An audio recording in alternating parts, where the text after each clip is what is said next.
Hey, this is Karen Hurd with Woman Wise, and I wanted to welcome you to a little chat I'm doing today on goal setting. I know that we've all heard that writing down your goals is the key to making them happen, but there's a problem. You've probably done it, right? You've done the goal board, you've written your goals, you looked at your goals every day, you recited them, and it did help. It did help, but there was a key element missing that kept you from really getting what you wanted, right?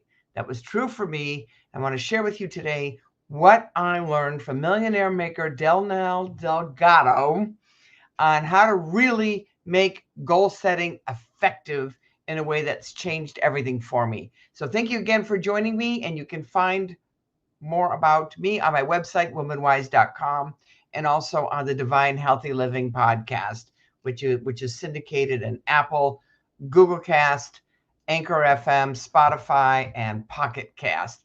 Anyway, goal setting. This year, my word is renew. Wasn't a word I was super excited about. Renew, well, because I think of renewing meaning just kind of doing the same thing over again.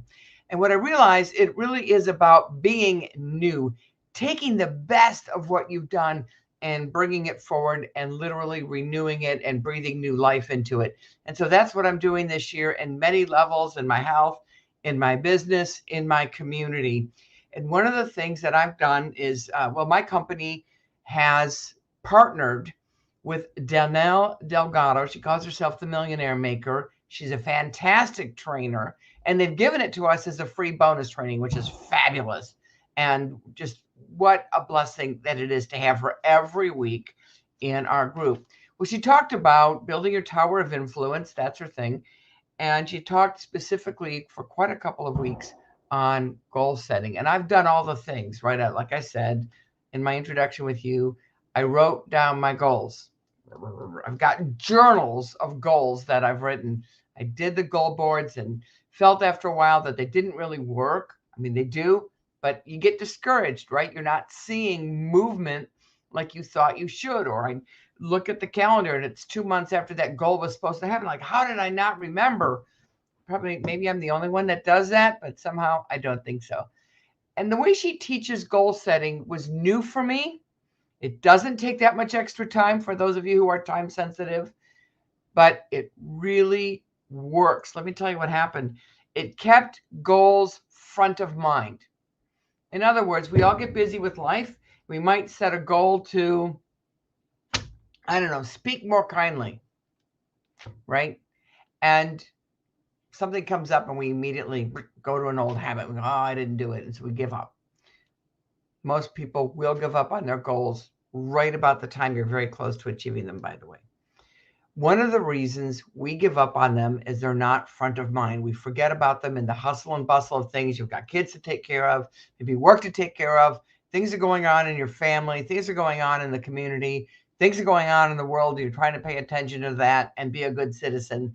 And the goals just kind of go out the window. They're not front of mind because there's so much information crowding them out. I think that's the first reason why we do not get the goals that we want. So I got her book, and it's really a journal called I Choose Joy. You can get this on Amazon. I believe that's the main distributor of that for her. And I don't have an affiliate link with that. So just go to Amazon.com and put in Danelle Delgado in the search. I Choose Joy. You'll get it. And she has how to set goals in there. It's really just basically a journal. And this is what she says to do. And I've done it. First off, I've limited it. I don't know about you, but when I'm writing my New Year's resolutions or what I want to accomplish this month, there's like 50 things on there. I look at it. It's going to shut down big time. Maybe you're like that. Maybe you just write down the one goal, whatever. It's all good. But she has you write down 3 goals every day. So I chose a long-term goal, a near-term goal, or maybe just something I want to get done that day, and then one that's ongoing every day. The first thing she has you do is to just write down what the goal is. Now, one of the things that happened with me as I'm writing this goal down every day was this: increased clarity about what it was I needed to do. So maybe your goal is buy a new house. Maybe you're very clear on what you want. Maybe you're very clear on the neighborhood, but maybe not so much. Maybe something's going on. You're just like, it's just time to move, right? It's just time to do something new that way. But if you don't know exactly what you want, you're not going to get what you really need or what you really desire, what really fits you. So writing down that goal every day over time, I noticed that my goal was getting sharper. It was getting articulated much more clearly. So that was the first benefit. The second thing she has you do is write down why. Why do you want that goal? And I'm going to say the first time you write that, you probably say, well, I want the increased income, or we need more room, or it's going to be, your why might be somewhat vague, which is probably why you're not getting what you really wanted. Vagueness doesn't ever accomplish a goal. And if you really think about the times you got your goals, it's because you were really clear on what you wanted and you knew exactly why you wanted it. Now, here's a secret about a why. You've heard you have to have a why that makes you cry. I don't have a why that makes me cry. I have a why that I get frustrated with if I don't get it, but I don't cry. All right. But what that phrase is trying to get at, a why that resonates with your heart and your gut, and you know you need to have it. And it doesn't have to be some super impressive reason. It can be something simple that really just gnaws at you, and it's real. That's the important thing. Your why needs to be real. It might be something like, if you are older and you want to work out more and exercise more, the reason why for you, you can sit down and say better heart health. You can write, oh, I just want to be younger, all that stuff. But the real reason why might be you can't bend down and tie your shoes like you used to. Does that make sense? So as you're writing down your why every day, over time, the extraneous stuff, the fluff in that is going to come off, and you will really hone in on the why that will motivate you to get through obstacles, to get through confusion, to just get through the delays that happen to everybody when they set a goal. The other thing is when. Writing down an end date on a goal, really important. We can't always control that when, can we? But it does help us frame it. And it keeps things from being kind of out there in like someday land. Someday, right? You see that joke about the round to it? It's like a thing you put on your magnet and it's round and it says to it. And so that whenever you get around to it, you'll get your goal done. But writing down when, and I'm going to caution you here not to worry too much about whether or not it's reasonable. Okay? Things being reasonable tend to be code for excuse. Write down when. Write down when. Write down when. You'll start working on that goal much more quickly, especially true for a long-term goal. Maybe like weight loss, or maybe like increasing your income by a certain amount, or maybe like working on your mindset.